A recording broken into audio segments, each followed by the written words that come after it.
Good day, welcome to Humor's Everything. Now, I'm not a conspiracy theorist, but I do believe you should be prepared. And I don't give advice, but I'm going to give advice today, so be prepared, just in case things go crazy. I'm going to give you kind of examples. For some reason, if power goes out, and you see a lot of people knocking out power, those big water towers that you see all over your town, that's where your water comes from. You know how it gets in there? An electric pump. So you got maybe a couple days of water in there if those pumps stop working. So guess what? You're not going to have any water. So you're going to have food, you're going to have water, and maybe some shelter and some blankets, things like that. I'm going to kind of just give you kind of some of the basics, which I would recommend always keeping in a bag. That way, in case you got a bolt, things are going crazy, you got to get out of town. This is kind of what you're going to need. You're going to need water. And you can see like these guys here, food, lab, emergency drinking water. So these are good because they're like individual packets, but you want to get a couple gallons of water. You got to remember, water is very heavy. Water is super heavy. So if you got to carry 5 gallons of water around, you're not going to go very far. Get some little water because water is going to be scarce.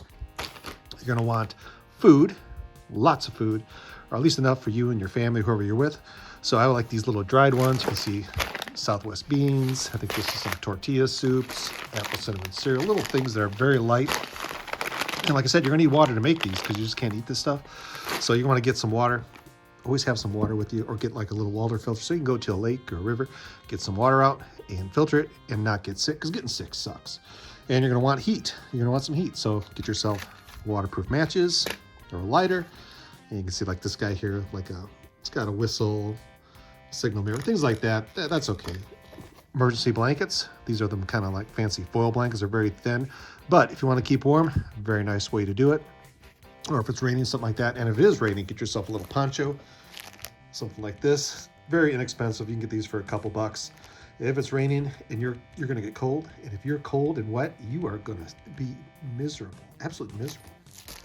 A little first aid kit, very light, just enough, kind of some Band-Aids, things like that, little bits and pieces, just enough in case you get a boo-boo or a scratch or a little cut. This will help you out. And I also have a little camp stove, little collapsible camp stove. But if you're out in the woods, you can just get some wood, start a fire, cook it over there. This makes it a little more convenient. And part of this stove is this little cup, because guess what? You're gonna have to boil that water, and if you don't have a cup or some kind of bowl, you ain't gonna boil it. So a little cup like this will do just the trick, just enough, probably like one portion. So you might have to do something like this a couple times, make a couple batches of it, but at least you'll be able to eat. And if you want to, playing cards. They're light, and you can also burn them if you need to. But if you want to keep yourself busy with some friends, you're out in the woods, nice little way to do it. And that's kind of the basics of it. And I also recommend getting you some canned goods. Keep it in your house. Always keep some extra canned goods in your house. Stock up for enough for, I would say, at least a month. That way, if you have to shelter in or hunker down, you got some food. Your neighbor's going to be hungry, but you're going to be fine. Things with a lot of calories, like this is like 120 calories. It's fairly light, but you don't want to carry like around 50 cans of food. This is like for in your house. Little tuna cans. These are nice because, one, you can eat the tuna and then you can drink the water. So get the water ones, don't get the oil ones. You can just kind of get a little bit of tuna water if you like that kind of thing.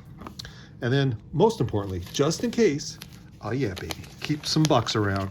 Because I tell you what, money talks. Money always talks. If you got money, you can buy something from somebody that has something they want to get rid of. You might have to pay a lot for it, but at least you'll have a few bucks to, because guess what? No electricity, no credit cards. Bucks rule. So that's kind of some of the things that I do recommend. Get yourself some dried food, some canned food, a bunch of water. Also store water in your house. You can kind of cycle through it. Use it for a while, or store it for a month or two, and then pour it out and get some fresh water. Use it to water the plants or something like that. But keep fresh water in your house, and a lot of food, because things go wrong, man. You are going to need. There's a lot of other things you can do, like you can get tents, you can backpacks, but get a bag, put some stuff in it in case you got a bolt, and get it out of your house for a while.